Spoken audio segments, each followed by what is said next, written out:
y avait une fois un type, il conduisait comme un fou sur la route. À droite, à gauche, tout ça et tout.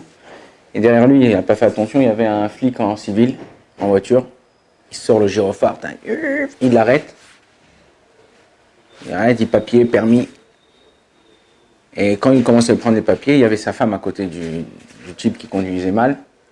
Et il dit ouais, mettez-lui une amende, défoncez-le, vas-y, allez, mettez-lui, ouais, à chaque fois il tourne à droite, à gauche, il va là, je lui dis arrête, fais attention, mettez-lui, allez. Alors le flic il regarde le conducteur et il dit c'est ta femme? Et il dit ouais. Il dit bon, t'as déjà reçu ton amende, tu peux partir.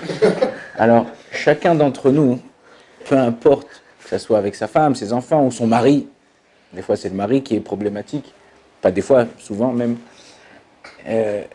on a tous notre dossier. On a tous notre dossier et il faut agir selon ce qu'Akadosh Baruch Hu nous a donné.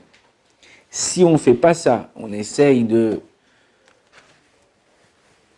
s'enfuir ou on essaye de ne pas faire ce qu'il faut faire, des fois c'est des erreurs fatales. Alors, je dis pas que... Alors quoi, on se laisse faire? Alors quoi, on se prend une claque quand on l'autre joue? Non, je ne dis pas, je suis pas en train de parler de ce point de vue de la chose. Je suis en train de vous dire que chacun, il a son dossier. Il y a un midrash qui vient nous apprendre ça. Ce midrash, il est très spécial. Et il nous dit comme ça, qu'il y avait Rabbi Shimon ben Khalafta. Rabbi Shimon ben Khalafta, il était pauvre, mais pauvre. Il avait vraiment rien. C'était difficile. Des fois, le Shabbat, avant Shabbat, il n'y avait presque rien à manger. Une fois, ça m'a dit, j'en peux plus, vas-y, essaye de trouver, fais quelque chose, va travailler, va. Rabbi Shimon ben Khalafta, c'était un tzaddik. Il a dit, bon, qu'est-ce que je vais faire? Je vais aller dans les champs, je vais prier. Faire le bonnet d'août. Il est parti dans les champs, il est parti faire le bonnet d'août. J'ai besoin d'argent, Shabbat. Et là, le Midrash, il dit qu'il y a eu un miracle, il y a une pierre précieuse qui est descendue du ciel. Tac. Il a ouvert les mains, hop. Il a regardé à droite, à gauche, il n'y avait personne. Hop, il avait la pierre précieuse dans les mains. Et il est parti voir le Khalfani. C'est celui-là qui change l'argent, les pièces, les machins, les trucs. Il dit, ouais, combien tu me donnes pour ça? Il dit, je peux pas te donner. Si tu veux, je te donne une petite avance, tu me mets de côté, on met de côté, je te donne une petite avance. Et après, tu iras le voir dans une autre ville, mais là, je peux pas te donner une somme aussi grande. Bon, il a pris, il est parti faire un Shabbat, les gâteaux, les machins, la dame roude, les damiels, il a fait la guerre. Il est arrivé à la maison, il dit à sa femme, chérie, il a demandé, chérie, il a fait. Tac, il met la table, il dit, d'où ça vient ça? Il dit, ben, tu m'as demandé d'aller me débrouiller, quelque chose pour Shabbat. Ben, j'ai prié, Dieu il m'a donné. Il dit quoi? Il dit, écoute-moi, moi je veux rien manger de tout ça, si tu me dis pas qu'après Shabbat tu rembourses tout. Quoi? Mais tu m'as demandé, j'ai prié. Je veux pas de cadeau. Il y a écrit dans le Shulchan Aruch, Agmara, c'est Agmara, Shulchan Aruch, il est posé que ça à la halacha, sonner matano tirki. Celui qui déteste les cadeaux, il vivra. Parce que quand un homme, il attend après ce qu'on veut, qu'est-ce qu'il va me donner lui? Qu'est-ce qu'il va me donner lui? Qu'est-ce qu'il va me faire lui? Il a un espoir. Et c'est quoi le pluriel de espoir? Désespoir. Donc quand tu t'attends des gens, bah sauf t'es déçu. Et c'est ça. Les gens, ils attendent des cadeaux, ils attendent. Ah, qu'est-ce qu'il va m'offrir? Ah, c'est le mariage de ma fille. Ah, c'est mon anniversaire. Ah, c'est machin. N'attends rien. Personne ne te doit rien. Toi, tu dois tout à Dieu, mais personne ne te doit rien. Donc elle dit, je veux pas de cadeau. Tu rends cette pierre et l'argent là que tu as pris, tu as emprunté, tu me promets, ou sinon je touche rien. Tu me promets de les rendre, sinon je touche rien. Bon. Comme chaque tzaddik, il va voir son rave. Même les grands tzaddikim, ils ont des raves. Si on n'a pas de rave, on se plante. Il va voir c'est qui son rave. Rabbi Yehuda Nassi. Il va voir Rabbi Yehuda Nassi. Salut Rav. Ouais, ça va? Ouais, et toi? Ouais, écoute, voilà, ma femme, Shabbat, on doit manger, elle me demande de trucs et tout. Ah oui. Écoute, t'inquiète pas. Dis-lui à ta femme, s'il y a un problème, c'est moi qui paye. Je te donnerai de mon Olamaba. Il retourne tout content et tout. Alors, sa femme dit, chérie, voilà, j'ai une solution. Il dit, ouais, c'est quoi ta solution? Il dit, voilà, mon Rav, il a dit que si il nous manquera quelque chose au Olamaba, c'est lui qui paye de son Olamaba. Il a dit quoi? Vas-y, viens, on va voir ton Rav. Ça devait être une Marocaine, tu vois. Ils ont parti voir, ils arrivent chez le Rav. Ils arrivent chez le Rav. Bonjour Rav, oui, oui, bonjour Rabanite. Deux secondes. Il n'y a pas écrit comme ça que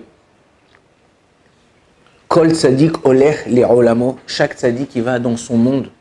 Les Olamo, c'est quoi dans son monde à lui? Dire, avec tout le respect que je vous dois, avec tout le kavod que je vous dois à Rabbi Yehuda Anassi, c'était le grand de la génération, c'est celui qui a écrit toutes les Mishnayot. Avec tout le.